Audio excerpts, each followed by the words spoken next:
Hi, I'm Tom Hoskyns, editor of Mining Journal, and I'm here with Cory Belyk, who's the CEO of CanAlaska Uranium, which is a uranium and base metals junior with, among others, the WestMcArthur uranium project in Saskatchewan, which is just next to Cameco's McArthur River mine in the Athabasca Basin.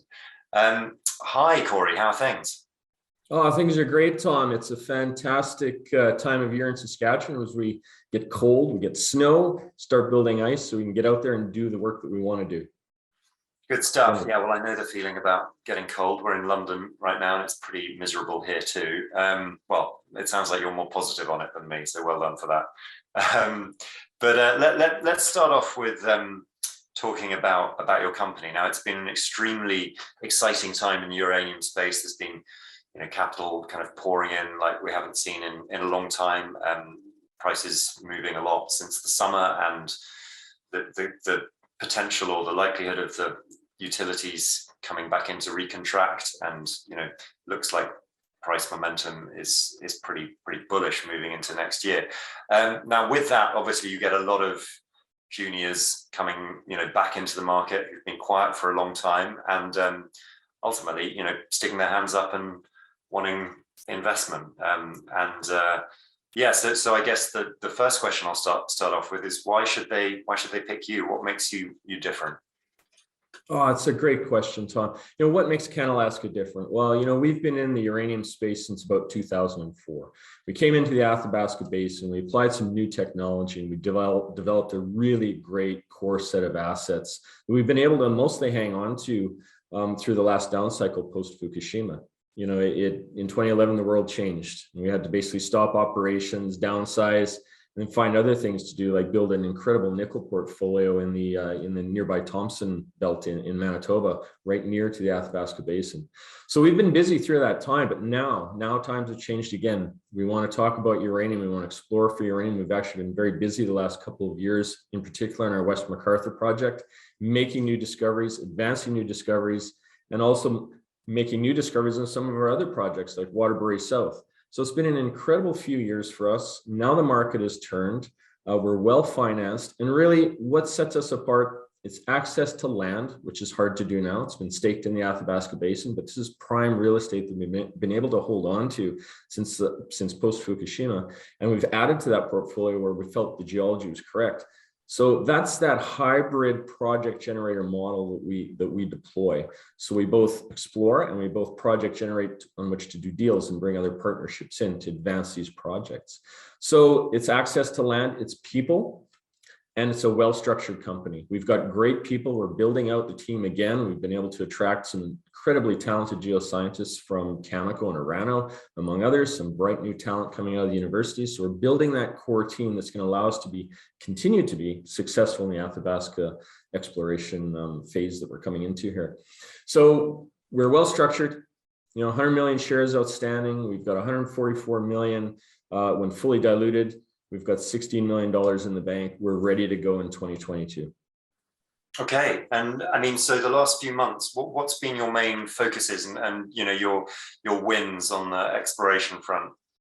There's been a lot of wins for us on the exploration front. On the uranium side, we drilled a brand new discovery on our Waterbury South project, just 7 kilometers away from Cigar Lake, earlier in 2021. That's a polymetallic discovery, lots of nickel, arsenic, cobalt associated with uranium mineralization. Again, it's exactly like what we see at Cigar Lake. It's exactly what we see at Midwest. It's exactly what we see at the Key Lake deposit. And ultimately, just like the hurricane zone that ISO is working on, this is what half the deposits look like in the Athabasca Basin for uranium, these polymetallic zones. In the summer, we drilled our West McArthur project, again, continuing on from our earlier discovery of 8% uranium, just 12 kilometers away from the McArthur River mine and all that infrastructure that Cameco and Orano have.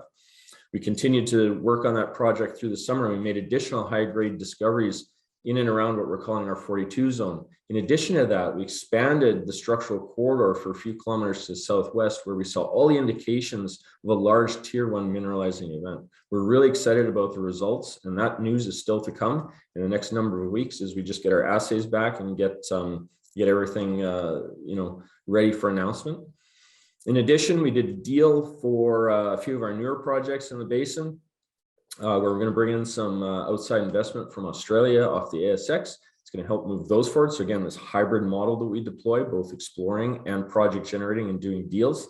We're also talking to other parties right now about other deals in the uranium space. Coming up, just in the next number of months here is the first drilling with our new partner, Metal Energy, which just listed, and they're going to be drilling on our Manabridge project in the Thompson Nickel Belt.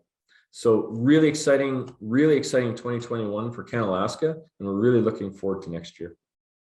Okay, and so that's the early part of 2022 you just touched on. You said you're waiting for the assays back. What about further on into next year? Well, we've got an exciting plan ready to go for 2022. We're going to be getting into our Waterbury South project in and around mid to late January, and we're going to get on that brand new polymetallic zone of mineralization that I just talked about. We're really excited about where that could go, because if we're right, we could be really close to something that looks like a Cigar Lake or a Key Lake deposit. Again, that polymetallic signature, which half these deposits look like in the Athabasca Basin. Later in the winter, we're going to be on our Manabridge project, running that program for Metal Energy. Those are the first drill holes with this new joint venture on what was a past producing high-grade nickel mine in one of the largest nickel belts on the planet, the Thompson Nickel Belt. In the summer, we're going to be doubling our exploration effort at WestMcArthur. We saw all these indications of alteration, mineralization, things that you want to see in and around one of these large tier 1 McArthur Cigar Lake type mineralizing events just this past summer. So we're really excited to ramp up that exploration at West McArthur and continue on that discovery path. Later in the year, we have a brand new project that we did a deal on in September with a prospector in and around the Key Lake deposit, just 15 kilometers away from the Key Lake deposits, host to 150 million pounds of uranium. It's the location of Cameco's large mill, one of their large mills, the Key Lake Mill. And we've got the structure, the continuation of that Key Lake structure onto this project. And we're excited to get going on that in the fall of 2022. So it looks like a great year ahead of us, Tom. Excellent. Sounds exciting. Now, you mentioned briefly the personnel side of things. Clearly, you've been running light for a number of years now, but you're starting to ramp things up. I mean, presumably, when you get prices moving like this, there's, recruitment can be quite a challenge, getting the right people in the, in the right seats. How have you managed that, and how are things looking? Well, we've come through that low period, so we're down to very, let's call it skinny staff. But now we're getting ready for what we see in front of us in 2022, 2023, and all the discovery potential that we have in our portfolio ahead of us. So we've been busy recruiting, and I've been able to bring in a brand new vice president of exploration who was prior with Cameco. I've spent 20 years with Cameco. I know him very well.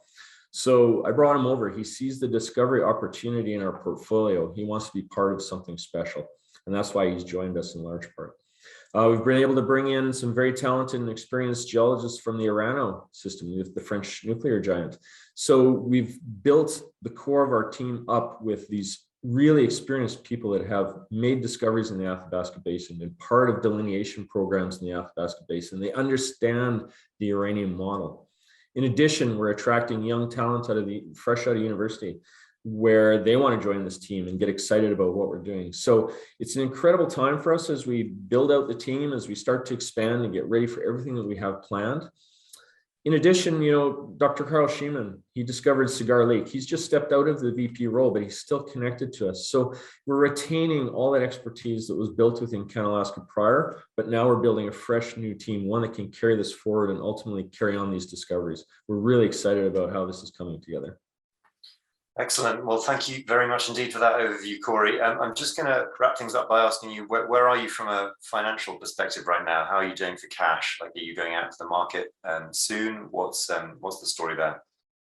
In mid-October, we announced a raising of $8 million because of interest, a private placement. Because of interest, we expanded that to $11.5 million, and we've just closed that in sort of mid-November. So we are financed very well. We have $16.1 million in the bank today, and it's enough to do everything we want to do in 2022. And yeah, we're ready to go. Okay, great, Cory. Well, thanks very much indeed for giving us an insight into CanAlaska uranium. It's been a fascinating little chat, and I'm sure we can do it again soon. But I'd just like to end by thanking you very much indeed for joining us. Well, thank you, Tom. It's been a pleasure. Great. Great. Thank you, Cory. That concludes this video for Mining Journal.